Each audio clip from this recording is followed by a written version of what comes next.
This is शोनाल और आप देख रहे हैं बॉलीवुड का hottest news show planet Bollywood news.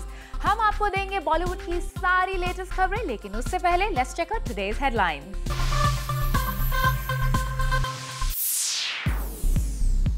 40 साल के करियर में पहली बार सभी के सामने एक वेल नोन फिल्म मेकर ने दी अमिताभ को गंदी गालियां। सलमान खान का ऐलान, फिल्म नो एंट्री के सीक्वल में होगी उसी हीरोइन की एंट्री जिसे वो चाहेंगे। दिल्ली बेली सब जगह हुई रिलीज, लेकिन दिल्ली में ही नहीं पहुंचे फिल्म के प्रिंस। सुष्मिता का confession, I am fond of Wasim Akram. और दिखाएंगे आपको चित्रांगदा सिंह का हॉट एंड सेक्सी फोटोशूट। बड़ी खबर, 40 साल के करियर में अमिताभ बच्चन के लिए आज तक किसी ने भी अब्यूजिव वर्ड्स यूज नहीं किए होंगे, लेकिन आज पहली बार एक वेल नोन फिल्म मेकर ने अमिताभ के लिए इतनी गंदी गालियों को यूज किया जिन्हें हम नेशनल टेलीविजन में नहीं दिखा सकते। वेल, तो कौन है वो फिल्म मेकर और उन्होंने क्यों किया अमिताभ बच्चन को abuse? Let's see in a big story. ये न्यूज किसी ब्रेकिंग न्यूज से कम नहीं है, क्योंकि बॉलीवुड में अमिताभ बच्चन को 40 साल हो गए हैं, लेकिन उन्हें गुस्से में या फिर तारीफ के बहाने भी आज तक किसी ने गाली नहीं दी। लेकिन राम गोपाल वर्मा ने एक नेटवर्किंग साइट पर अमिताभ के बारे में गाली लिखकर ऐसी आग उगली है जिससे ना तो अमिताभ और ना ही उनके फैंस और ना ही मॉडर्न सोसाइटी का कोई भी शख्स उसे सपोर्ट करेगा। Just watch Buddha and I'm angry with Bachchan that he's such a not to do films like this and I'm such a not to realize this। Ram Gopal Verma अपनी नेटवर्किंग साइट को रोजाना update करते हैं और अक्सर वो कुछ न कुछ लिखकर बॉलीवुड स्टार्स पर निशाना लगाते ही रहते हैं। But you don't like me tweeting or what? No, we are like that's why I'm asking about that. I think Twitter is an extension. It's like having a conversation with lots of people at the same time. लेकिन आज उन्होंने जो लिखा है वो अमिताभ की film बुड्ढा होगा तेरा बाप में उनकी एक्टिंग के लिए है, लेकिन उनकी तारीफ में लिखी गाली क्या किसी को तारीफ लग सकती है? राम गोपाल वर्मा के ये वर्ड्स भले ही लाइट हार्टेड लग सकते हैं, लेकिन अमिताभ ये काफी पहले ही क्लियर कर चुके हैं कि उन्हें किसी भी सूरत में गालियों वाली भाषा बिल्कुल पसंद नहीं है। न तो वो इस तरह की भाषा कभी बोलते हैं और न ही सुनना पसंद करते हैं। मैंने ऐसा अपने माना हुआ है कि मेरे से वो अश्लील शब्द नहीं बोले जाते। मैं पर्दे पर नहीं बोल पाऊंगा या पब्लिकली नहीं कह पाऊंगा, उसे समाज में नहीं कह पाऊंगा, क्योंकि मुझे ऐसा लगता है कि अगर मैंने कुछ इस तरह की फिल्म की या उसमें इस तरह की मैंने अश्लीलता की तो मेरे घर वाले क्या सोचेंगे या जो मेरे चाहने वाले हैं उनके मन में ये कहीं असुविधा होगी। फिर भी नेटवर्किंग साइट पर राम गोपाल वर्मा ने अमिताभ की तारीफ में गाली का यूज कर डाला है। अमिताभ खुद भी अपने ब्लॉग पर काफी कुछ लिखते रहते हैं, लेकिन जूम को दिए एक एक्सक्लूसिव इंटरव्यू में अमिताभ ने यह साफ किया था कि उनकी नेटवर्किंग कम्युनिटी में गाली देने वाले शख्स की कोई अहमियत नहीं है। I don't like expletives. I don't like abusive language. So when somebody will use it, whether it is personally or generally, I will warn them once and say, I don't think that this is right for you to do something like this on a public platform. And if you do it again, I will delete you, or I will not follow you, or I will moderate you. Ram Gopal Verma ने तो अमिताभ के साथ काफी closely काम किया है, ऐसे में वो अमिताभ की इस आदत से जरूर वाकिफ होंगे। लेकिन सोशल नेटवर्किंग साइट में इस तरह की भाषा का इस्तेमाल क्या राम गोपाल वर्मा का फ्रस्ट्रेशन है या फिर उनकी लाइट हार्टेड लैंग्वेज? ये डिसाइड करना तो बॉलीवुड के फैंस का काम है। और अब हम आपको ले चलते हैं फिल्म आरक्षण के सेट पर, जहां प्रतीक बब्बर की सैफ अली खान ले रहे हैं क्लास। ये सेटअप है फिल्म आरक्षण का। फ्रेम में खड़े हैं प्रतीक बब्बर, सैफ अली खान और दीवार में बड़े बड़े लफ्ज में लिखा है कि आरक्षण हमारा जन्म सिद्ध अधिकार है। और ये देखिए डायरेक्टर प्रकाश झा कैसे कर रहे हैं अपने एक्टर्स को डायरेक्ट। उतनी औकात है तुम्हारी और वही खटिया।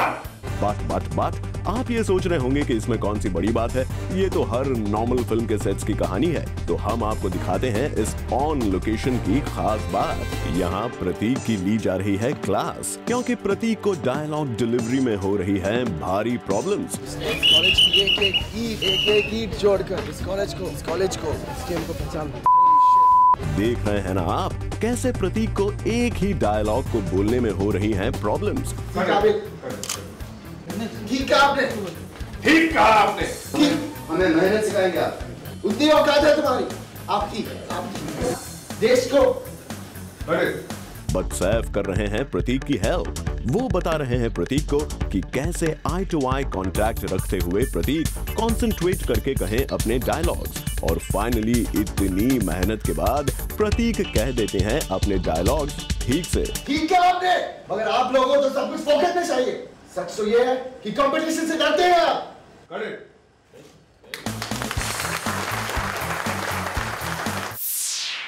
अमिताभ बच्चन फॉलो कर रहे हैं आमिर खान की प्रमोशनल स्ट्रैटेजी को, और वो भी उनकी फिल्म से टक्कर लेते हुए। अब तक हमने आपको दिखाया कि कैसे आमिर खान और अमिताभ बच्चन एक दूसरे से डीके बोस की अश्लीलता को लेकर मीडिया में एक दूसरे पर ताने कस रहे हैं। जो अश्लीलता कुछ शब्दों में आ जाती है, ये देखिए हर एक इंसान का, हर एक कलाकार का एक व्यक्तिगत निर्णय होगा। मैंने ऐसा अपने माना हुआ है कि मेरे से वो अश्लील शब्द नहीं बोले जाते। मैं पर्दे पर नहीं बोल पाऊंगा या पब्लिकली नहीं कह पाऊंगा, उसे समाज में नहीं कह पाऊंगा। आपका कोई सीनियर आपको टोकता है और आपकी गलती पे आपका कान मरोड़ के आपको सही बात समझाता है, तो उसके बाद आप एक ही चीज़ कर सकते हैं, क्या? भाग भाग दी के बोझ दी के बोझ दी के बोझ भाग दी के बोझ दी के और आज जूम की इस खबर में हम आपको बताने जा रहे हैं कि कैसे अमिताभ बच्चन आमिर की प्रमोशनल स्ट्रेटेजी को फॉलो करके उन्हीं की ऑडियंस के बीच में अपनी फिल्म बुड्ढा होगा तेरा बाप को प्रमोट कर रहे हैं। दरअसल अगर आप किसी भी थिएटर में डेली वैली देखने जाएंगे तो वहां आपको पीवीआर मेंबर्स कुछ इस तरह की टी शर्ट्स पहने नजर आएंगे, जिस पर लिखा होगा थोड़ा मैजिक थोड़ा जैक्सन। ये लाइंस है अमिताभ बच्चन की फिल्म बुड्ढा होगा तेरा बाप की। मतलब साफ है, अमिताभ की यही स्ट्रेटेजी है कि जो भी आमिर खान की फिल्म को पीवीआर में देखने जाए उन्हें वहां डेली वैलीज के प्रमोशन कम और बुड्ढा होगा तेरा बाप के प्रमोशन ज्यादा नजर आए। लेकिन अमिताभ को ये आइडिया आया कहां से? बस यही तो खबर है, ये आइडिया अमिताभ ने चुराया है आमिर खान से ही। क्योंकि जिन दिनों रब ने बना दी जोड़ी रिलीज हुई थी, उन दिनों आमिर ने थिएटर्स के लोगों को गजनी स्टाइल दे दिया था, और अब अमिताभ ने भी कुछ ऐसा ही किया है। इसे कहते हैं नहले पे दहला।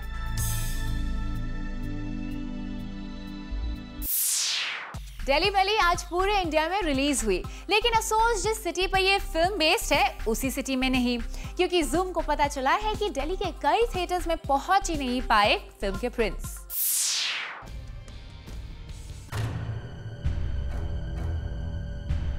कभी सभी के सामने फिल्म के सॉन्ग्स को गाया,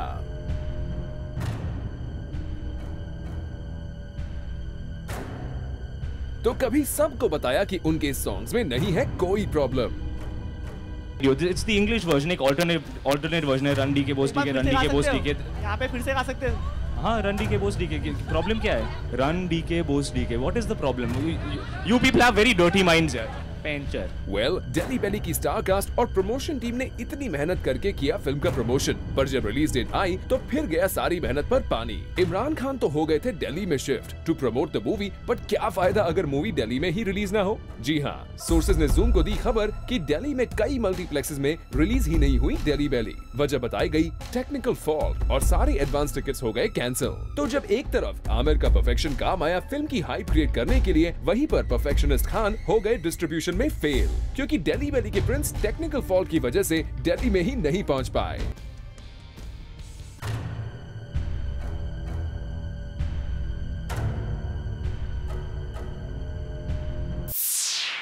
जिस फिल्म में सलमान खान होते हैं उस फिल्म में सिर्फ सलमान की ही चलती है, क्योंकि खबर आई है कि नो एंट्री के सीक्वल में सलमान खान लारा, ईशा, सेलिना और बिपाशा की जगह सरीन और कंगना को कास्ट करने के लिए कह रहे हैं।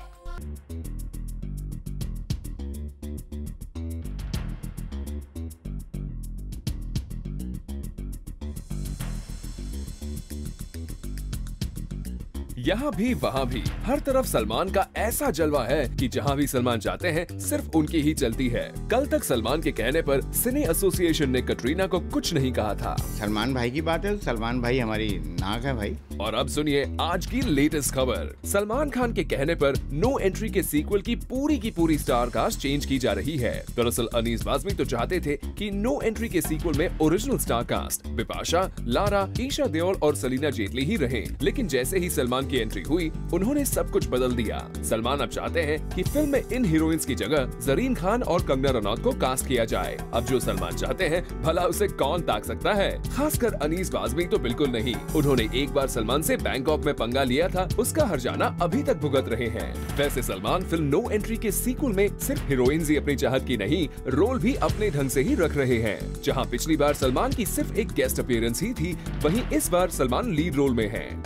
जब अनीस बाज़मी से इन सभी चेंजेस के बारे में कांटेक्ट किया गया तो उन्होंने साफ कह दिया कि रियलिटी यही है, फिल्म में अगर सलमान है तो वही सब कुछ है, बाकी स्टार्स को बैक सीट लेनी ही पड़ती है। चलिए देर ही सही अनीस बाज़मी को सलमान का स्टारडम समझ में तो आया। सुष्मिता सेन ने एक न्यूज़पेपर को दिए इंटरव्यू में किया है कन्फेशन। सुष्मिता ने कहा है कि yes, she is fond of Wasim Akram. काफी वक्त से अगर आप मिस कर रहे थे सुष्मिता सेन के जूसी लिंकअप की खबरें, तो प्लैनेट बॉलीवुड न्यूज आपके लिए लेकर आया है सुष्मिता सेन का लेटेस्ट कन्फेशन, जिसमें सुष्मिता ने अपने और वसीम अकरम के रिलेशनशिप को कन्फेस किया है। एक पेपर को दिए इंटरव्यू में सुष्मिता सेन ने कहा है कि yes, I am fond of Wasim Akram. Sushmita के इस कन्फेशन से इतना तो साफ हो गया है कि सुष्मिता क्रिकेटर वसीम अकरम की दीवानी है, लेकिन इसके साथ साथ सुष्मिता ने ये भी कह दिया कि वो उनकी दीवानी तो जरूर है, लेकिन उनके साथ रिलेशनशिप में नहीं है। सुष्मिता ने 2 डॉटर्स अडॉप्ट की हैं, लेकिन वो बायोलॉजिकल चाइल्ड भी चाहती हैं। तो बायोलॉजिकल चाइल्ड के लिए उनकी क्या प्लानिंग है? इसका जवाब भी सुष्मिता ने रीसेंट इंटरव्यू में दिया। सुष्मिता ने कहा कि उन्हें अभी तक कोई भी मैन ऐसा नहीं मिला जिसे वो अपने बच्चे के लिए फादर का टाइटल दे सके। सुष्मिता के इतने बोल्ड कन्फेशन से उनके सभी ex boyfriends Manav Menon, Vikram Bhatt, Sanjay Narayan, Mudassar, Randeep Hooda must be feeling very bad, क्योंकि सुष्मिता को इन सभी में से कोई भी उनके चाइल्ड का फादर बनने लायक नहीं लगा। Truly bold confession. IIFA film festival में शाहरुख खान को अपना और सलमान की राइवलरी पर उड़ाया गया मजाक पसंद आया, और ये बात शाहरुख ने खुद कही भी उस एक्ट के डायरेक्टर से। शाहरुख को पसंद है अपनी और सलमान की दोस्ती। किंग खान खुश हैं सलमान के साथ दोस्ती की फिक्शनल स्टोरीज को देखकर। इस पर बॉलीवुड का बादशाह देता है थम्स अप।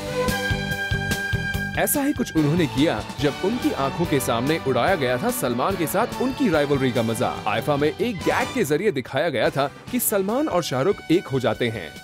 रितेश ने शाहरुख और बमन ने सलमान बनकर इस एक्ट को अंजाम दिया खुद शाहरुख के सामने, और जिसने इस फनी गैग को लिखा वो थे Milap Zaveri. Thank you so much. Zoom ने जब मिलाप से शाहरुख के रिएक्शन पर बात की तो उन्होंने बताया कि ये दोस्ती तो किंग खान को भी पसंद आई। उन्होंने डायरेक्टली कुछ बात उसके बाद मुझसे नहीं की, लेकिन जब ऑडियंस में बैठे थे तो काफ़ी अप्रिशिएट कर रहे थे, हंस रहे थे, और उन्होंने रितेश और बमन को थम्स अप साइन भी दिया। चलिए, शाहरुख ने तो इस गैग को स्पोर्टिंगली एंजॉय कर लिया, मगर वी वंडर इस पर सलमान खान का क्या टेक होगा। आखिर उन्होंने ये गैग अब तक देखा नहीं है, और सल्लू का क्या होगा रिएक्शन, ये तो तभी पता चलेगा जब ये शो होगा टेलीकास्ट। दीपिका पादुकोण और रणबीर कपूर के बीच ब्रेकअप हुए जमाना हो गया है, लेकिन अभी भी दीपिका रणबीर के लिए इतनी ज्यादा कंसर्न है कि रणबीर की न्यूज पढ़ने के लिए दीपिका ने अपनी शूटिंग को रुकवा दिया। दीपिका पादुकोण ने जूम के बूम पर ये तो कन्फेस किया था कि वो और रणबीर कपूर बहुत अच्छे दोस्त हैं। You know, I think both of us know each other really well, and we're friends. And I'm sure in a situation he would stand up for me and I would stand up for him too. लेकिन दीपिका ने ये नहीं बताया था कि वो रणबीर की एक-एक खबर की कैसे खबर रखती हैं। जो दीपिका ने नहीं बताया वो जूम आपको अपनी इस खबर में बताने जा रहा है। दरअसल हुआ यूं कि दीपिका पादुकोण सिमी गरेवाल का चैट शो शूट करने गयी। वहाँ शूट की पूरी तैयारी हो गई थी, लेकिन शूट से पहले दीपिका और सिमी गरेवाल ऑफ कैमरा थोड़ी चिटचैट कर रहे थे। इस चिटचैट के बीच में सिमी गरेवाल ने दीपिका को बताया कि आज रणबीर कपूर और नरगिस के जूसी लिंकअप की खबर आई है। बस फिर क्या था, दीपिका ने ये बात सुनी नहीं कि न्यूज़पेपर ही मंगवा लिया। सभी लोग शूट शुरू करने का इंतजार कर रहे थे, लेकिन दीपिका ने तब तक शूट शुरू नहीं किया जब तक टॉप टू बॉटम उन्होंने पूरी न्यूज नहीं पढ़ ली। तो देखा आपने दीपिका अभी भी रणबीर के बारे में कितनी कंसर्न्ड हैं। प्लैनेट बॉलीवुड न्यूज में फिलहाल वक्त है एक छोटे से ब्रेक का, but don't go away because coming up after the break, Deepika को किसके साथ देखकर सिद्धार्थ मालिया हुए इनसिक्योर।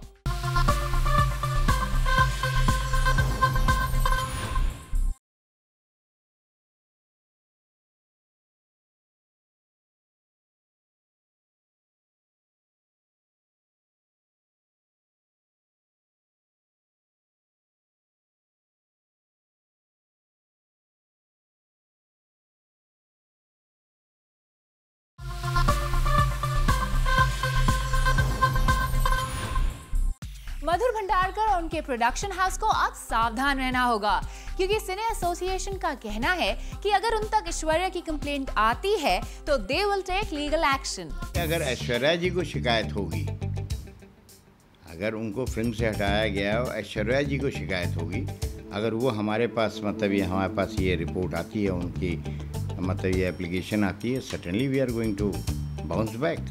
ये कहना है Federation of Western India Cine Employees के जनरल सेक्रेटरी दिनेश चतुर्वेदी का। दिनेश का कहना है कि अगर ऐश्वर्या राय बच्चन को परेशान किया जाता है और अगर ऐश्वर्या की कंप्लेंट उन तक आती है तो वो डेफिनेटली मधुर भंडारकर और उनकी फिल्म के प्रोड्यूसर के अगेंस्ट लीगल एक्शन लेंगे। एप्लीकेशन आती है, certainly we are going to bounce back.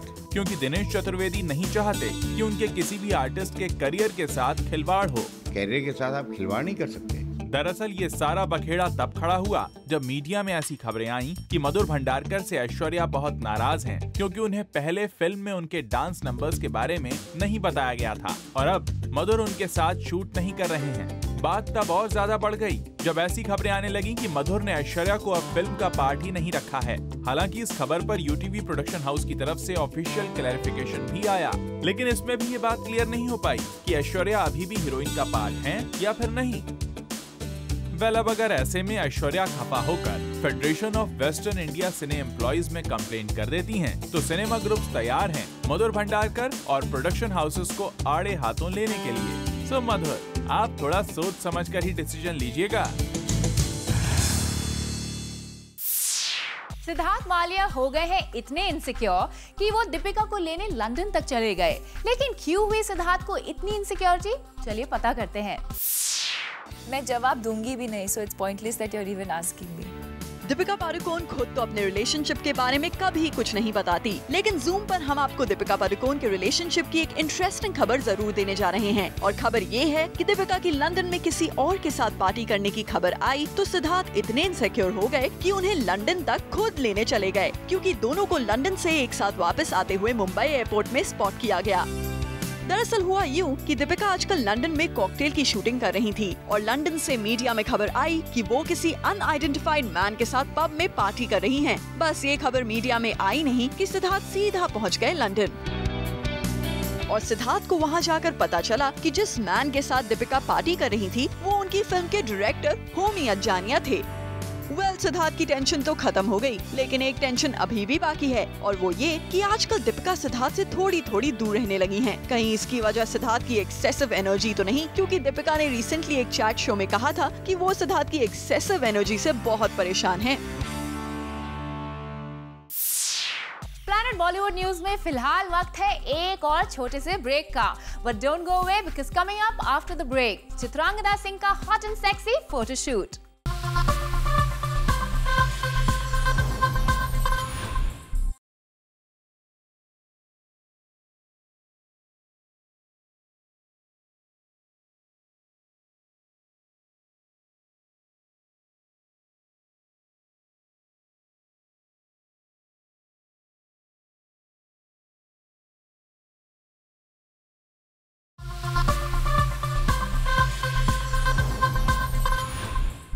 और अब हम आपको दिखाते हैं चित्रांगदा सिंह का हॉट एंड सेक्सी फोटोशूट।